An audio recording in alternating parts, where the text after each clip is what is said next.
Last time on CiP.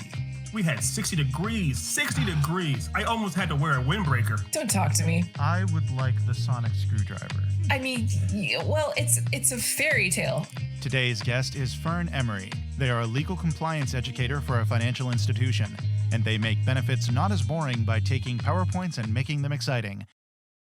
And accept that he didn't make pancakes. What if someone else made pancakes? But they definitely had them. And he also said it wasn't that he was that good at basketball, it's that Charlie Murphy's that bad at it. And he also said he actually was wearing his platform shoes and still beat Charlie Murphy in them. It's like that's pretty That's bad. incredible. Yeah, Prince. What do you expect for artists known as Prince? Or symbol. Yeah. I really need known as Prince. Yeah, symbol known as Prince. I was going to say I really need to get that put on a hotkey on a button so I could hit that and it'll just come up on screen. The problem is that we would probably get like copyright strike to hell and back. That's what we should. Yes, that's what we should. As well we should. I think last time Ari, what episode Ari drew that, or Ari you tried drawing the symbol, you drew half of it, and already people guessing what it was. Yeah. Yes. I have an unpopular opinion. It's like the most unpopular opinion on the internet. I do not like Prince. Sam, everybody, that is unpopular. I made no friends in the first 5 seconds. I think he's overrated. And I watched an episode of like Cake Boss or something like that. Like there's a cake show on the Food Network out of Baltimore. And one of the girls went to his show and she was like hollering at a friend. She was like, "Hey, Shody, what's up?" And he thought he was talking to her and he kicked her. And he knocked her knee like out of. Yes, I'm telling you, it lives on the internet, on YouTube, on a show. He kicked her and she had to have knee surgery. Wow. Oh my God. I can't. Yeah. Wow.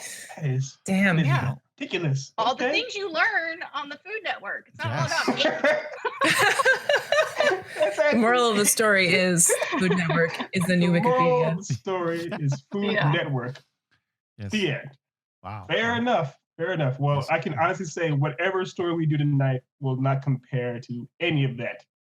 Any of the misadventures of Prince's knee surgeries on other TV shows and anything else of that nature. But I am thrilled to get into whatever it is we are going to get into, because without hyperbole or hyperbole, having to pronounce it, the character that we have tonight.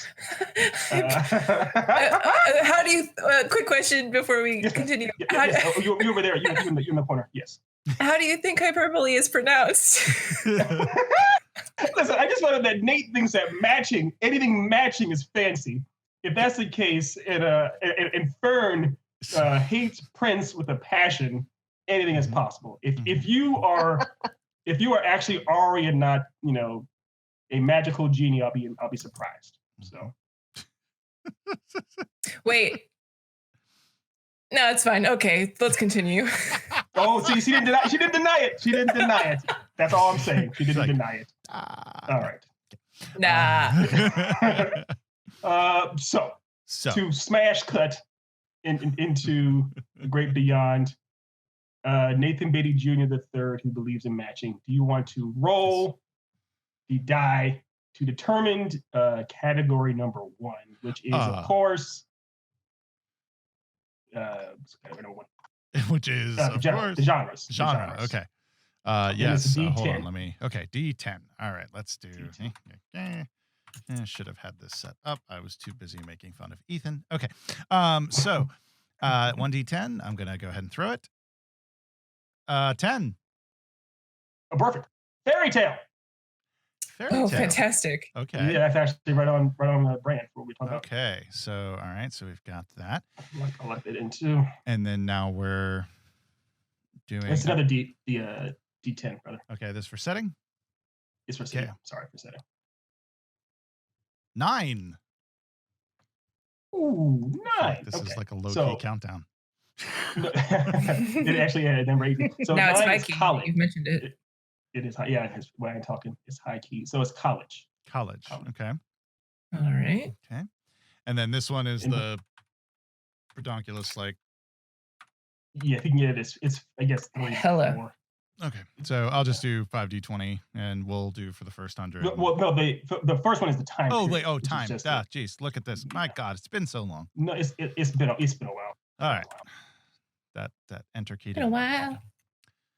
Now that's gonna be stuck in my head. 2. It will be. I am not sorry. Okay, you're that is present. So that's Present. current. Yes. So what we got here is the genre we have is a fairy tale.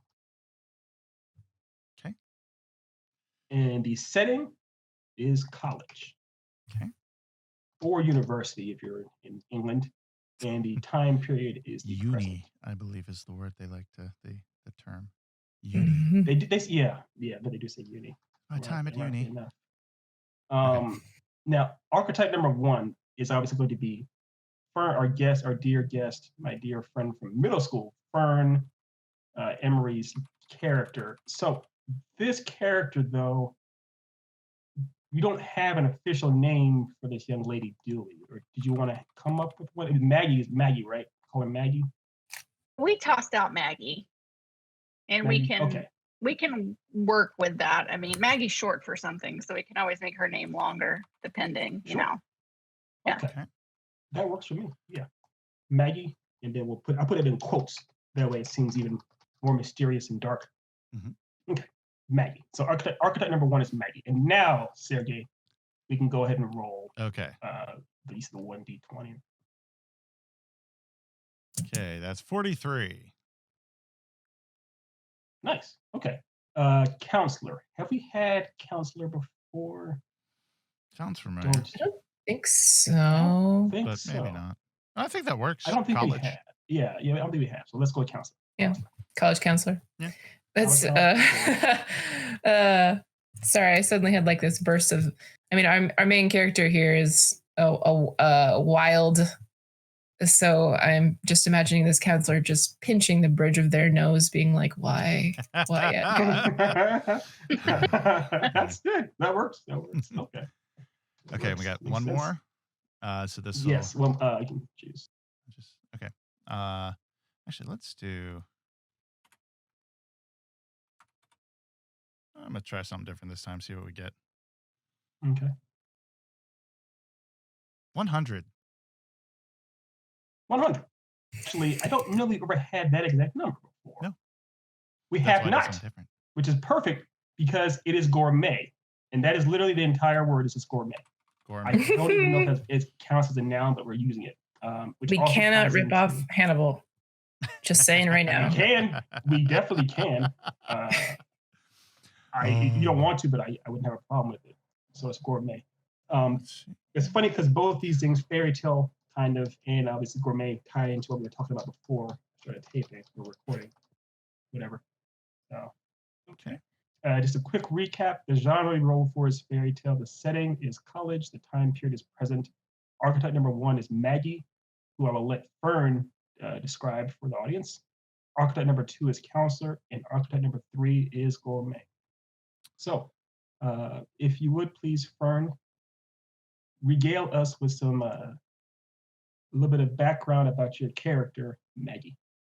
Yeah, absolutely. So Maggie, basically her parents clockworked oranged her with Jack in the Boxes. That's the only toy she ever had. She was like locked in her room with it. She's healthy. So she kind of took that she took it to a bad place. Now she's in her 30s. She is very controlling. She's a sociopath. I know that they border on the same. Literally nothing. There's no limit. She just wants to control every situation. She's not really violent yet, but she's there. She's ready to kind of have this turning point where she just loses her crap. So that is kind of the down low. I mean, she's obviously kind of tweaky because, she spent her whole life, her early life getting jacked up by Jack in the Boxes and always being ready for a surprise. So yeah, she's a little on edge. I love this so much. I can't. Thank you. So refreshing. refreshing. I can't wait to see. And thank you so much, Fernie, for bringing that character, and for talking about it for Maggie, as we're calling her. I can't wait to see what Ari draws for this character. So the first thought that I had was, of course, like Ari said, is she's kind of a troublesome person in college. So I guess she herself could be either a teacher or even a student at a college, or works in like a faculty at a college of some kind. Well, or I mean, it could go either way. Well, I was going to throw out a question, other than that description being a little of strangely close to home for a particular relative of mine. But Jack and Box notwithstanding, I do have a question about like how functioning are we? Are we talking like, is she like Dexter, or is she like, off in the woods, whatever? Like, can she blend in with society, or is she like Yeah, she's like, totally a Dexter. Oh, okay. Yeah, she's a Dexter. Okay. Mm-hmm. Ooh, that's even more fun. Mm-hmm. That's even more fun. So I know Fern doesn't necessarily like horror stories, so we don't have to get too uber dark. But we can go wherever. It's I'm open. Okay. Yeah. I feel like with a character like this, I mean, it's based. Well, why wouldn't you go horror? Yeah, it's so it's, I guess more of a dark fairy tale. Mm-hmm. The dark fairy tale type of story. Well, yeah. Like fairy tales have a huge history of being like fucked up. Yeah. So yeah, all the Grimms were actually really, really, really dark. Mm-hmm. So yeah, we can work with that. Do we want to have it that she herself is a teacher of some kind at the college? Is she a student? We can have she's a 30-year-old student. That's fine too. A little older student. She's learning something. We also have one of the archetypes is gourmet. We could have it that she's going to college to learn how to cook, maybe learn how to cook witches' spells, whatever. I mean, you could have it that's kind of you're never too old to learn anyway. So you can go either way. I do kind of like the idea of teacher, sort of flipping it on its head a little bit, because we don't really see professor stories necessarily. What do you think, Fern? I think she's definitely a teacher. And at this point, she likes that control of it. She likes that leadership position. Mm-hmm. So yeah, for sure, a professor. Okay, excellent. Yeah, that's great. I like the idea of her, like you said, flipping on his head, Ari and Fern. We can have fun with that too, where she's, if she's just barely holding back all of this seething rage and like kind of just psychosis and everything else, and every day she goes to work and she's around her students and they come very, very, very close to pushing her right over the edge, but she finds a way not to do it. She's getting there. It's every day. It's getting closer and closer. And I think it could be one of those situations too where we could have some fun with it, where the counselor, we could either have it that the counselor is aware of something, or the counselor is pretty much trying to coach her into keeping her, calm, or the counselor is completely unaware of it and is just madly in love with her. And that's could also. I was actually kind of thinking that. I was kind of thinking maybe having the counselor like kind of a little infatuated with her, but having unlike how it's typically done, where it's like, oh, he's infatuated, and through perseverance he has convinced her to love him back and gotten through her psychosis. Which screw that. I think it should be that he's like, hey, I'm really interested in you, and like she continues a friendship with him because she knows it's advantageous for XYZ reasons. But she completely rebuffs any romantic thing, and he just keeps trying because, dumb guy keeps being a dumb guy. And maybe, and I don't know where we could take it. We could take it to a dark place. We could take it to a funny place. We could take, like however you want to handle that. But I think that would be kind of an interesting thing to go direction. Yeah, I'm right there with you. Yeah. Yeah, that'd be interesting. Part of what it is too is I love the idea of, because she is a sociopath. Most sociopaths are extremely intelligent, and they're also, depending on how high functioning they are, like obviously Dexter or Sherlock Holmes, they can also kind of manipulate people to what they want them to do. So if she is a let's say that you mentioned she's kind of a rainbow bright that's had been clockwork orange by jack-o'-lanterns and boxes. She's probably very out there on some level, but she's found a way to contain that. So she's able to control people, control guys that may be infatuated with her, to do and get them to do her bidding in one way or another.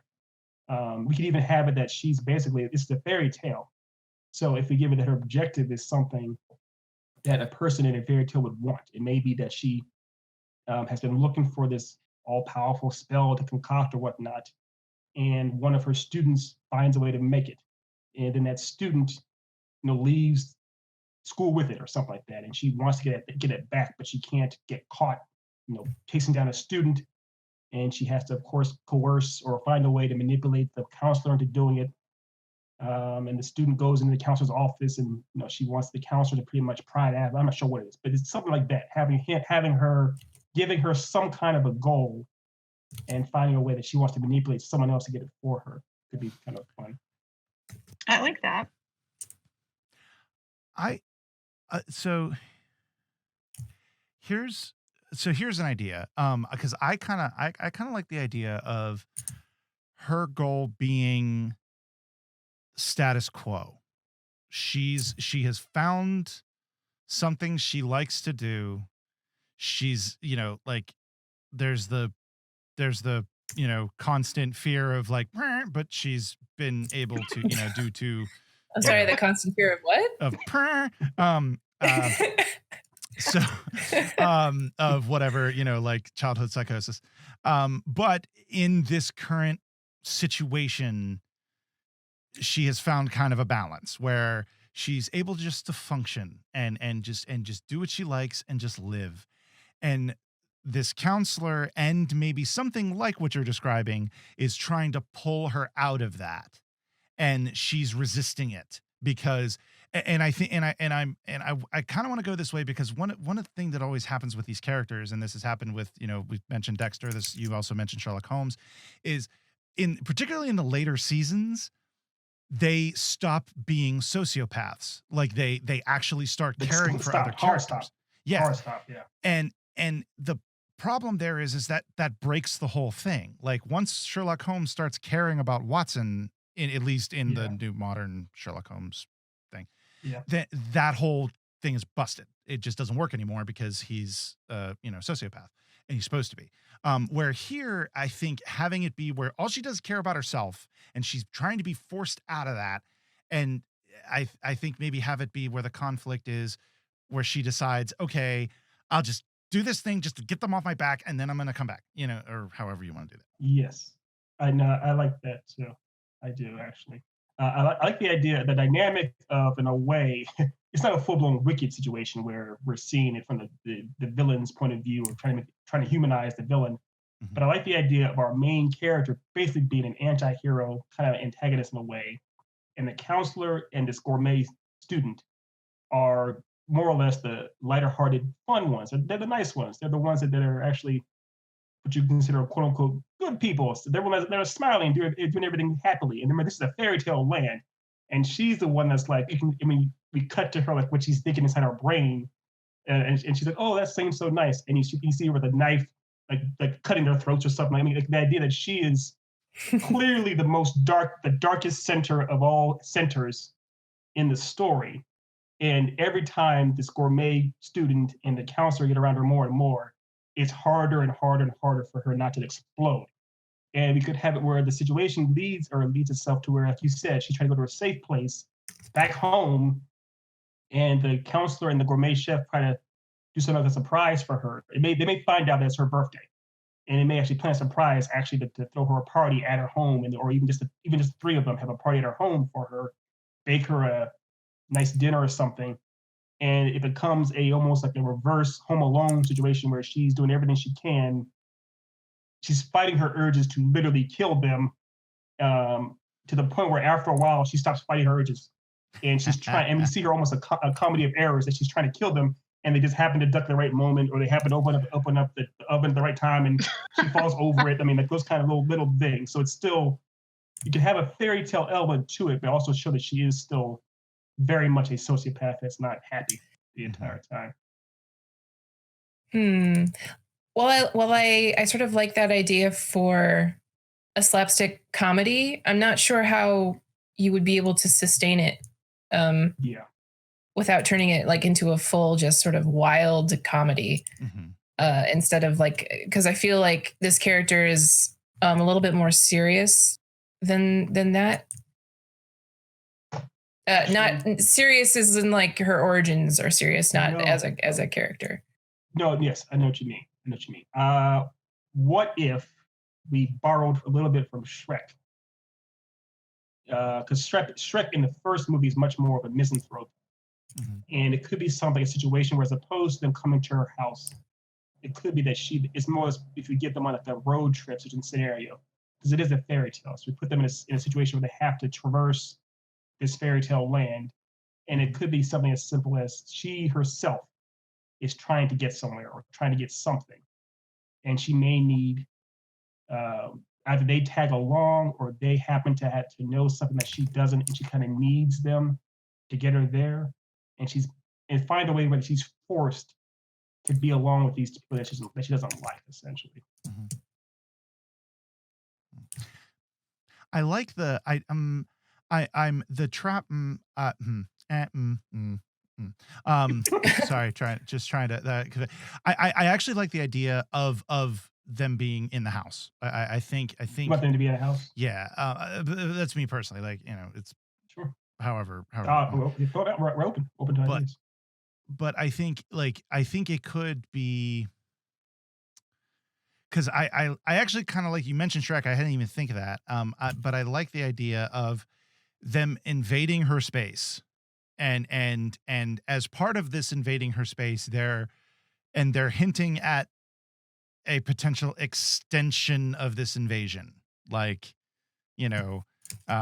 like he's trying to get with her, and maybe the student's trying to, be like, I'll be your helper or whatever. And she's just like, just get the fuck out, and I think it could be a more serious tone, because I'm thinking with fairy tale, I'm thinking okay, so what typically do fairy tales have? They're usually kind of short stories, but they also teach a lesson. So what could the lesson be? Like, probably don't fuck with a crazy lady, but that can be the moral base of every story. Yeah, every story. But maybe we could do that. Maybe find like a lesson that these two characters aren't listening to, and she's kind of the, that's a fun. I like that idea that she actually, even though she is basically the antagonist, she is trying to impart the lesson, and they're almost too dense to get it. And they're too just like in their own la la land. Yeah, that's fun. What if it's just like, get out of my house, and they don't fucking get it? Yeah. Yeah, I think it would be interesting to start it out where she's being polite because she's still in Dexter mode, but then it goes beyond that, and then and maybe she extends Dexter mode a little longer because she doesn't know where the line is, so she's like, okay, I'm gonna play it better safe than sorry, continue to be polite, and then and then she's like, I guess I have to kill him now. Exactly. That would be good. Yeah. Go from please leave to you're dying now. I have to kill him. There's no option. You saw they've been here for 5 minutes. So yeah, we could definitely do that. It could be one of those things where, how everyone's always being polite around but around the coworkers or whatnot, and they always kind of extend the invitation of you should come over for dinner sometime. And people, oh yeah, I'll do that. Sure, sounds good. And of course, they never take you up on it, and it's fine. It could be that's what she always does. She always says to the counselor, oh yeah, you should come over for dinner sometime. And pretty much he's always love to do this whenever. And it just so happens that she says it this one time. And he's like, I'd love to. I was actually hoping you'd say that. And it turns out my student, or this student here, is an amazing chef, and he liked to cook for us. And she's like, the fuck? And so she's just like, wait, what?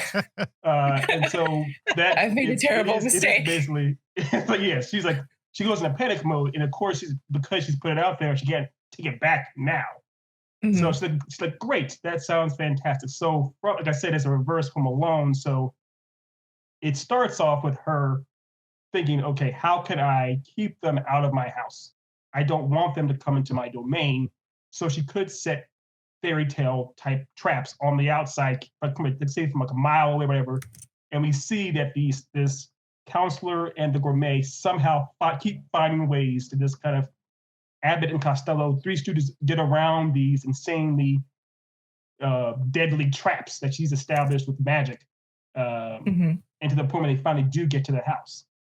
And once they get to the house, the adventure continues, and she has to endure so much continually, and then finally it does get to the point where she's like, okay, I said I've had it, can't take it anymore, and she is ready to go ahead and basically full-blown kill them.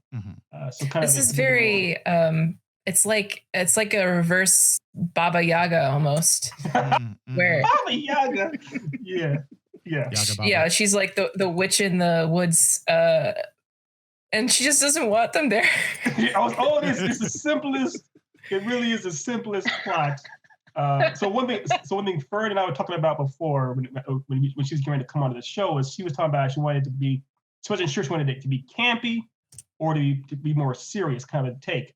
And I think the beauty of it is that essentially Maggie is very much the straight man, quote unquote straight man, straight person in this scenario, in that she's not trying to be silly. She's just trying to exist quietly on her own, away from everybody else. But the counselor and the gourmet are so loony, they're oblivious to her and everything, all the dangers around. So it is kind of they're so over the top that her, even though she's a sociopath that it was tortured in a Clockwork Orange fashion, she seems normal by comparison. Yeah, she's I feel like there would be a lot of sort of situational humor in this, and I like that a lot. Yeah, oh man. It is very I like the idea of this, just sort of the fairy tale elements being like she has full control of, I mean, she may have some magic or something, and the just the crux of the story is her trying to come up with more and more inventive ways of getting them away and out, except that she's like too I don't know, polite to say like outright, please leave my home, because they're not catching like these. She's tried really hard to act like a human being who can do tact and stuff, and so she's like using all of these tactful ways of saying, oh, would you look at the time or something like that, and they're not catching, and she's just like, what, but I've done all I can, and they must die. Right. I like that a lot. She's trying to use tact, but also if we're going with the fairy tale element, it could be that she's beholden. Let's say that she actually is a full-blown witch, and they don't know it. The counselor and it could be that as far as they know, it's like, Virginia 2021. They just think it's a regular world, minus the pandemic. And so they have no idea what they're going to, that she actually is a full-blown witch, actually is a full-blown Baba Yaga in a, her witch house out in the woods. And she's trying to use all these spells to stop them, but the spells require certain elements to work. So, for example, in order for them to activate a certain thing once they get inside the house, they have to say a certain sequence of words. And she's trying to lead them to say those words, but they keep saying the wrong thing. And so, of course, he's backfiring in her face like Daffy Duck or something. Or she's trying to use, she may actually brew up a spell to make a giant beanstalk for Jack or what have you. And of course, they manage to walk around the beanstalk, or they climb it real fast and climb back down. It's something that everything that she tries to do, just by them being so oblivious and happy, it completely counteracts everything she's trying to do. And it's a weird game of like, not cat and mouse as much as like cat and drunk dog or something. Cat and dumbass. Cat and dumbass. Yeah, so yeah, I kind of like the idea of having it be like this is like just in the real world, and like not like often fantasy. Yeah, sort of more of like a magical realism situation instead of a. Because I think that would be interesting because that definitely words. They're it's tough. They're tough. Oh, jeez. But I think it would be interesting because putting it in the real world and having that setup kind of lends it where we could, while we're doing funny stuff, we could kind of go into kind of like scary, like a little scary and a little like, ooh, like, we could toe that line a little bit more, having it be in the real world, because I think putting it in like a Fantasyland area, it becomes where everything's fake. So everybody's like, nothing's not real enough. Yeah, I agree. I think we can. So let's go ahead and just say that Maggie. She calls herself Maggie, but that's short for like Margaret Ann Baba Yaga, Dolachuche the Third, or what have you. She actually is the Baba Yaga. She goes by Maggie, and that's basically that she has accidentally trapped herself into a commitment with this dinner. Essentially, when she offered, it's the same thing as with the reverse vampire, where you say they have to invite you in. She invited them. Therefore, when they accept, she has no choice but to honor it. So because of that, it's literally like a fairy thing where she made a deal. And she didn't expect anyone to take her up on it because they never do. And then they did. Yeah. Yeah. Right. Right. Yeah. And it could be also, we said that she's a sociopath. If you've seen Sherlock Holmes, even though I know with Dexter, he's done everything he can to seem very polished and civil and everything like that. With Sherlock, he doesn't play it up that way. He's pretty much, it's pretty clear he's an asshole. It could be that she's somewhere in between. She's not the worst person in the world, but she's not the most likable either. So she never has a problem with anyone actually ever wanting to do it. But this counselor, because he is so, gaga for her, it may have been that she's invited all kinds of people to her place, and everyone says no. And she happens to ask this doofus for the first time. And he says, yes, gladly. And she's like, what? Well, no, no. It's like, but it's too, she can't take it back. So she's kind of beholden to that. Yeah, I really like that. I think that's because like, with Dexter, like he goes so hard into being polite because he's a serial killer, so he needs to blend in. So he has to. Yes. It's a defense. Where with Sherlock, he doesn't need that. He's and also like he even if he was a serial killer, he probably wouldn't care. But he like, so yeah, I like having her kind of be in the middle where she does it enough to blend in with society so she can function in society, but she doesn't do it full on because she doesn't necessarily need to. And anything that kind of gets out of the way, magic can handle. Right. But, and maybe we could have it be a thing like every new person she meets, or not new person, but every person she knows, like at least at one point in her knowing them, she has to invite them over for whatever reason. It's like part of her whatever. And curse or something. So she has to do it. But she waits like for them to know her for about a couple of months. So that way they know like, okay, yeah, this chick's crazy. Oh yes. Yeah.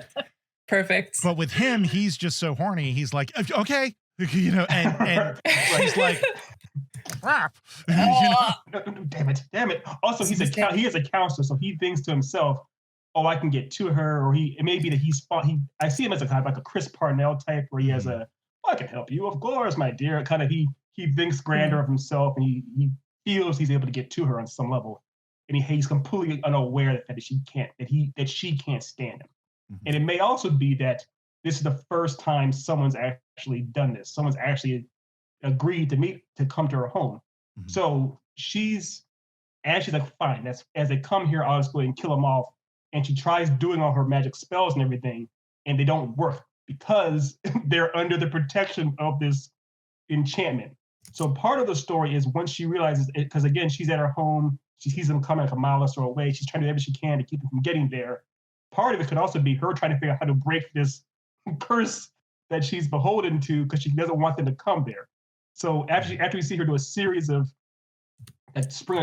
magical traps and all of them fail miserably, or she may even try to throw a whole bunch of animals at them and they end up all dancing together in the woods happily. She realizes, oh, this isn't going to work. So we see her like actually doing research on how to break a contract you've established with a mortal or something. That's part of what her problem is. Interesting. I like that. What do you think about all of this, Fern? I think I really like it. You know, part of me sees, well, everything about her is just impeccable. Like down to her shoes, down to her hair, down to her home. And so I really like that idea of like her having, you know, she has a home that's ready for people to come to all the time, but no one ever takes her up on it. So that's also some part of her psychosis where she's always ready for nothing to happen, if that makes sense. Yeah. She's always ready for nothing to happen. And now something's going to happen and she doesn't know what to do. Right. Except for try to kill them. Yeah. Right. And Nick, you were talking about the idea of morals and the theme earlier. I think one thing too is the idea that she's possibly afraid. She's afraid to let people in. I know she's a sociopath, so she may not like them, but also it's that she doesn't necessarily. She's afraid to let people into her world. She may be an introvert of some kind or whatnot. I think she was literally tortured on some level when she was younger. That does give you PTSD and affects how you are when you grow up too. So she obviously probably has trust issues and things of that nature. So all these things are tied into it. So ultimately in the end, I know we're not at the end yet, but the end, it could be that part of the end is that once Chris Parnell and the gourmet chef get there, and she actually has no choice but to spend time with them, she actually kind of does end up liking them on some level. It's not easy. I like that. I like them. Okay, so I like the idea of her being scared because she has no idea. Like she's worked so hard to perfect, well, quote unquote, perfect her human interaction thing when she's at work. But when she's off work, she's, herself and nobody gets to bother her and she's happy. And then people are going to come into her private space and she's just, what is she going to do? How is she going to treat them? Is she going to be able to maintain the facade for that long through like a dinner? And then they get there through however means that they do. And she realizes, like, after suffering through all this nonsense, she's just like, well, I guess you're all right. It's a pity I still got to kill you. Wait, does she say that out loud? I guess you're all right. Pity, I have to kill you. I love that. Because she could literally say, I guess you're all right. Pity, I still have to kill you. Yeah, I actually think that would be funny to have her say that line and then think it's a joke. Like, see, Maggie. Yeah, she's just nuts. Yeah. Just typical Maggie. Yeah. Yeah. Well, it's kind of like, I could tell you, but then I'd have to kill you. Yeah, and then she gets they all laugh. Yeah.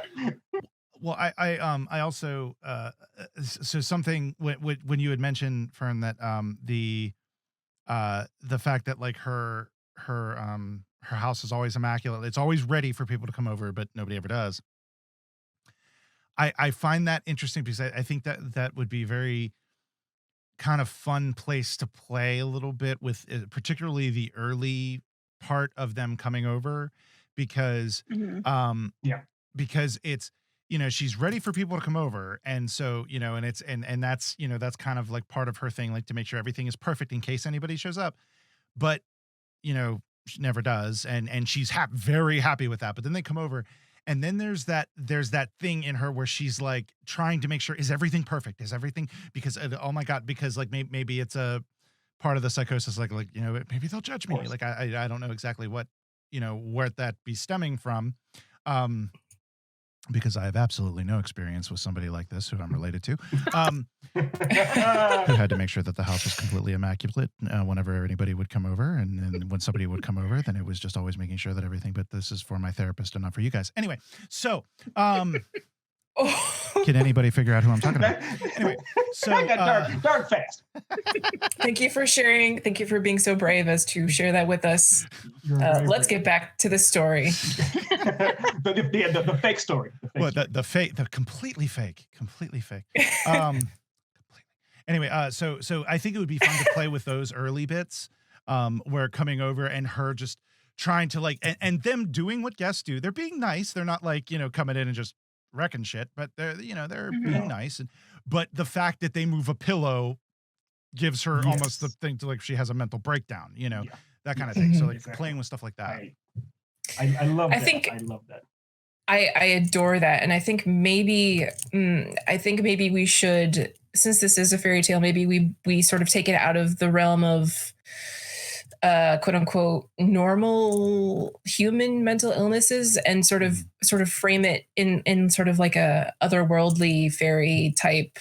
There are rules and she has to follow them. And also, I think, we could still keep her backstory as it is, which would explain how she's not, she's been hurt.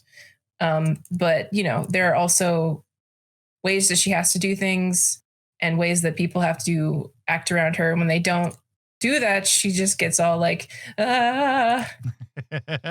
Yes. Yeah. Yeah. I love that. I love the idea, like you said, Ari, that it is still kind of establishing fairy tale land logic to some of these things. Mm-hmm. Yeah. Yeah. You say something, Nick?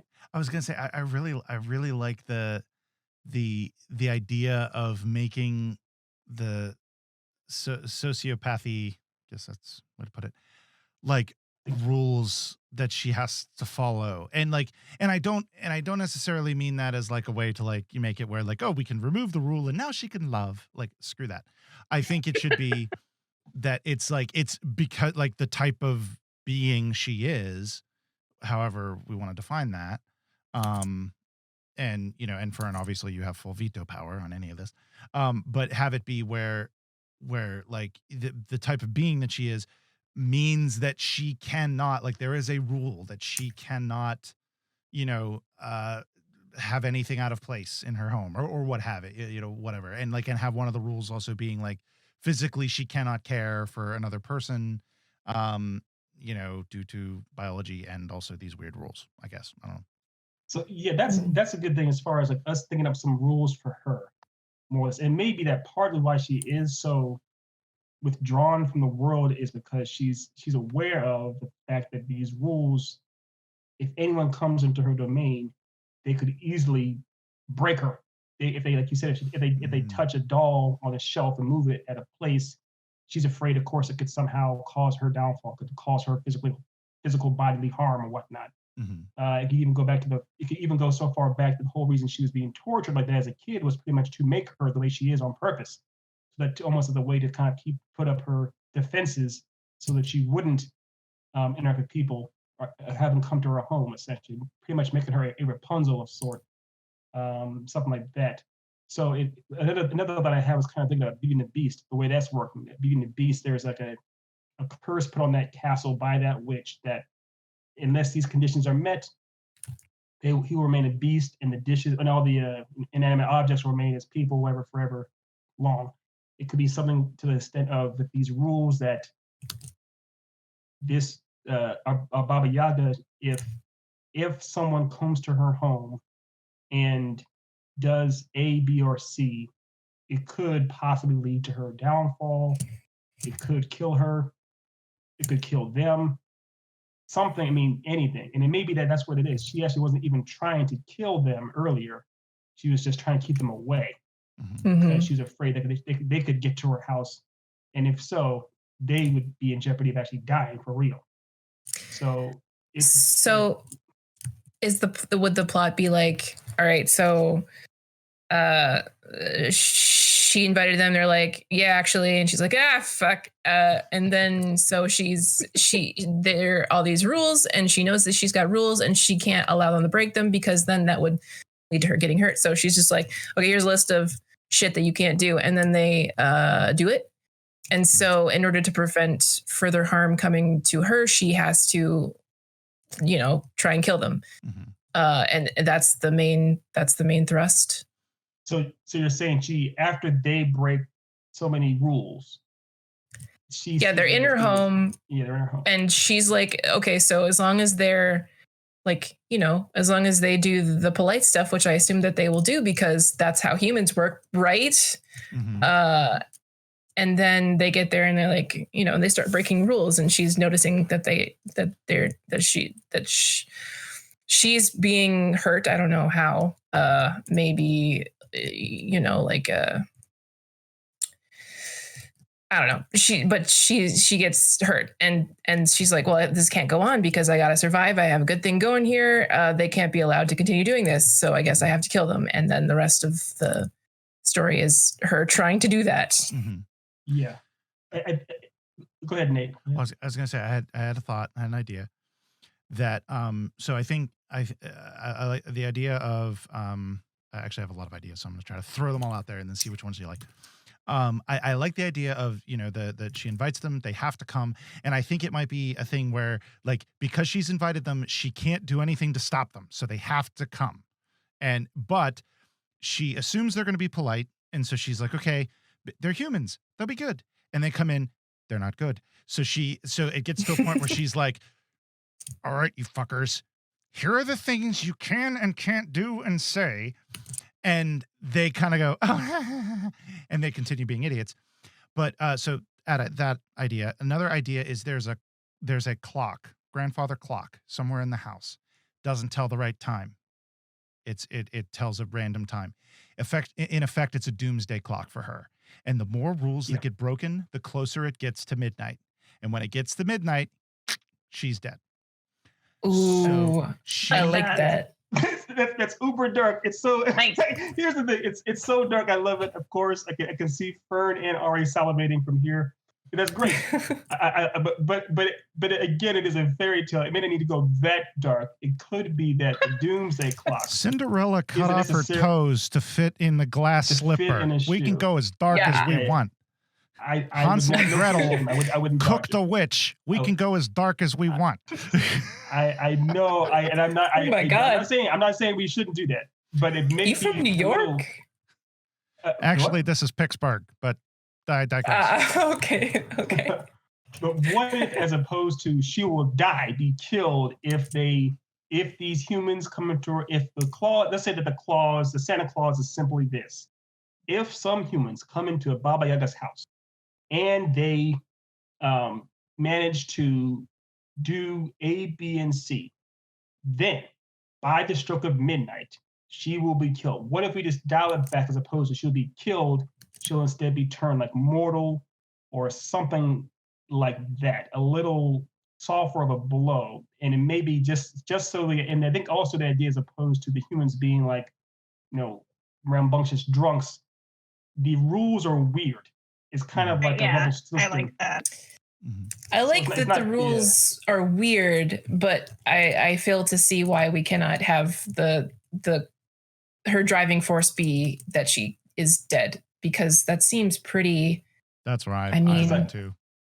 Because I like the idea of, for her, she equates, from her perspective, she was always told that it would kill you, and actually in reality it doesn't kill you, it just makes you mortal, essentially.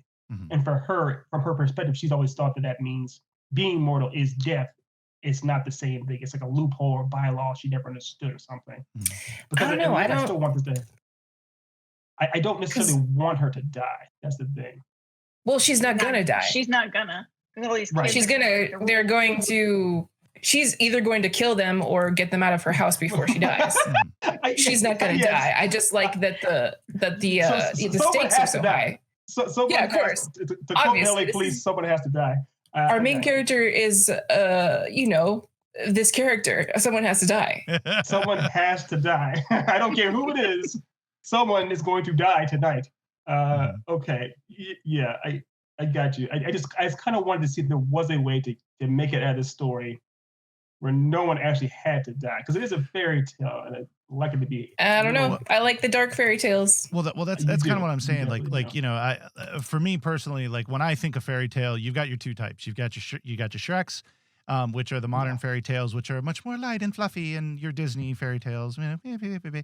And then you have your fairy tales, and you have like fairy tales where shit gets crazy, and and I think having a Baba Yaga, which by the way, Baba Yaga. Have you very dark. Very dark. Yes, they are very dark. So having a Baba Yaga in the real world, I think lends itself to being darker. Just lends itself to being darker. The stakes are higher. Like heck, she's trying to kill these people, so I don't see why. Like the fact of her trying to kill people, I don't see makes it where the stakes for her are just as high. I think that's kind of well. I guess the thing is, yes, if we're establishing she's trying to kill them, I guess the thing is, I was leaning towards the idea that she was just trying to do everything she could to keep them away from her home, to keep herself safe. She's not trying to kill them as much as trying to get them away keep them away, in general. Because essentially, the way as far as this story has gone, the only thing wrong our Baba Yaga or Maggie's actually done is invite someone to her home, and as punishment for that, which I know is fairy tale like, but as punishment for inviting someone to your home, you die. It's like it's so it just feels so bad. For No. Yeah, I'm sorry. All right, go ahead. Well, I mean, it's not punishment for inviting them to her home. It's like, so she's trying to live as a human, right? She's trying to do the Dexter thing where she gets to live a nice, happy life. And part of that is being polite to people, which, you know, sucks, but gotta do it. So, what normal people do is invite people over, and that's right, like socializing stuff, except that she doesn't want that. So she makes them think, I mean, over time that she shows them parts of herself where, you know, they don't want to do that. They don't want to socialize with her. So she can strike this nice little balance. Mm-hmm. The problem is, I don't know, maybe this counselor is new and he's like, oh, damn, she thick. And so, he went there first. That's what counselor's like. Chris Parnell likes him thick. Yeah. Mm. Or, you know, I can fix her, either one. Mm-hmm. And then you know, he accepts. Yeah, you know. And the punishment isn't that she invited them or that she's like, okay, so yeah, we'll go through with it and they'll be fine so long as they follow my rules, and that should be okay because humans will try to accommodate me the same way that I've tried to accommodate them. It's gonna be fine. Mm-hmm. That they get to her home and they start breaking rules and they're not nice people. Mm-hmm. And so we get into this fairy tale thing of like sort of this subversion where it's like, well, they're assholes and I've tried my best, mm-hmm. but now they must die. And I think the death thing is mm-hmm. it's not that she invited them over and now penalty of death. It's the breaking of the rules. Cause you know, within fairy tales, like just look at like Rumpelstiltskin. Like, you know, here, a thing that makes gold. By the way, I get your firstborn child. You know, that's pretty high stakes. Yeah. So I think even within this is, you know, like very, or you know, Beauty and the Beast. You mentioned Beauty and the Beast. Like he wasn't nice to an old witch or an old woman. He didn't know it was a fairy, and that the punishment for that is being turned into a beast and all of his servants being turned into furniture or, you know, whatever, which I think is highly unfair. Right. But, you know, and like, it's not fair. Yeah. Though they did kind of help keep him be a bit of a horrible being. So I guess you could go on that, but that's pretty high stakes for him going, no, I'm not going to, you know, let you in from the rain, you know, like, so the stranger rain. Yeah. So I think this is kind of, sorry. Well, well, and we can obviously we got to go here in a second. I mean, you can let Fern chime in on what Fern actually wants. But how would you like this story to? I'm sorry. Go ahead. Well, Ethan. I like the idea that the rules are so mundane. The moment someone comes into your home, they're gonna die. Like, don't like touch the rim of your wine glass, or make sure that you don't unfold your napkin this way, or make sure that you don't touch your knife before you touch your fork. And so in a way, it almost really becomes unfair for them because like nobody. Yeah. Yes. Nobody's gonna win. And that's why she's got this list. And she's like, you must follow this to the T. Of course I do not. So if we could have her kicking it too. That she herself may be an old curmudgeon, but she is trying to protect them. And the counselor and the gourmet are kind of like just so doofy and oblivious that they unknowingly damn themselves because they aren't listening. And that could be the moral, like you said, Nate. The moral of the story is listen when people talk. And the rules could be simple. She could say, well, whatever you do, don't touch this particular wine glass. Of course, they touch that wine glass. Whatever you do, make sure you only use the bathroom on the upstairs floor. And of course, use the bathroom on the bottom floor. Like they break these basic, simple rules over and over and over again. And then finally, they're all sitting down at a table having a meal. Everything seems fine. And as the clock nears midnight, she's like, well, I'm sorry, but you're going to die in exactly 12 seconds or something like that. It's like, wait, what happened? And that's when it's revealed. It's pretty much a big reveal of like, this is who I actually am. This is where you actually are. And this is what you just did. Therefore, this is going to happen. So it's more or less, neither party is officially bad. She was genuinely trying to protect them earlier, and they weren't listening. And the moral of the story is when you don't listen, you damn yourself or something like that.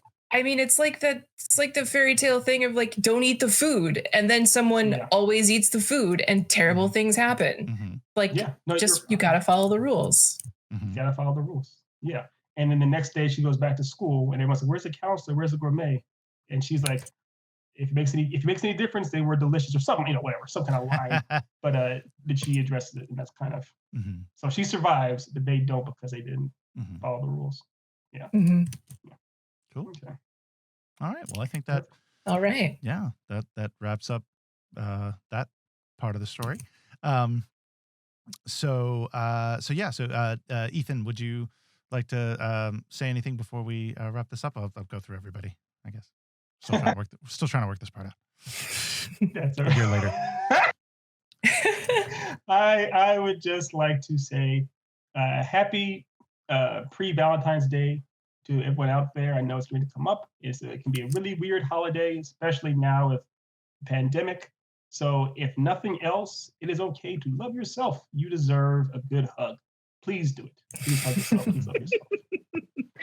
I don't mean it like Ari thinks I mean it. I can see her over there. Oh, no, you do. You do. I know you do, but I don't want you to admit it out loud.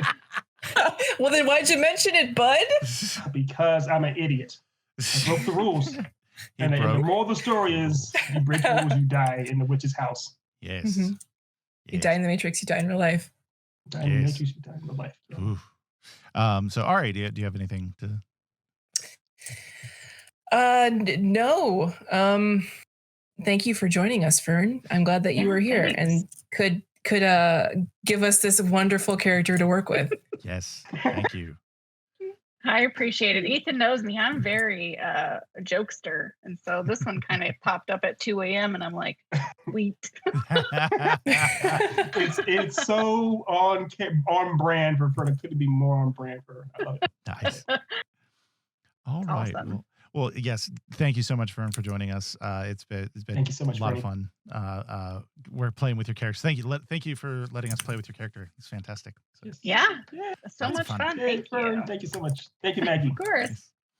So that pretty much does it for today. Thank you for joining us. Be sure to check out our YouTube channel. Be sure to check out Twitch. Ethan, did you want to talk about the merch stuff?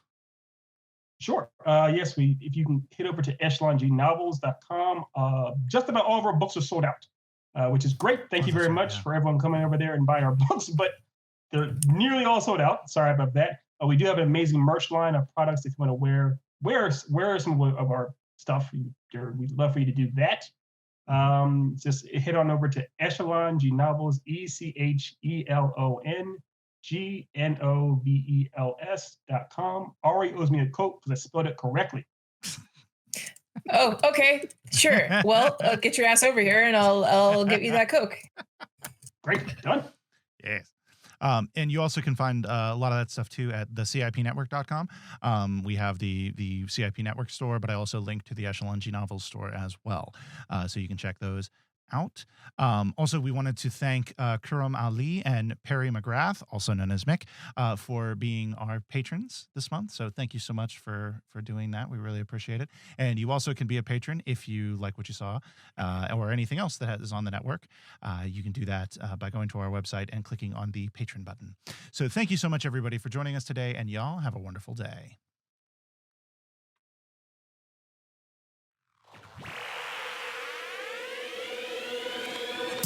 At Geek Insider, we foster relationships with those in the geek sphere so we can give our audience the insider view of entertainment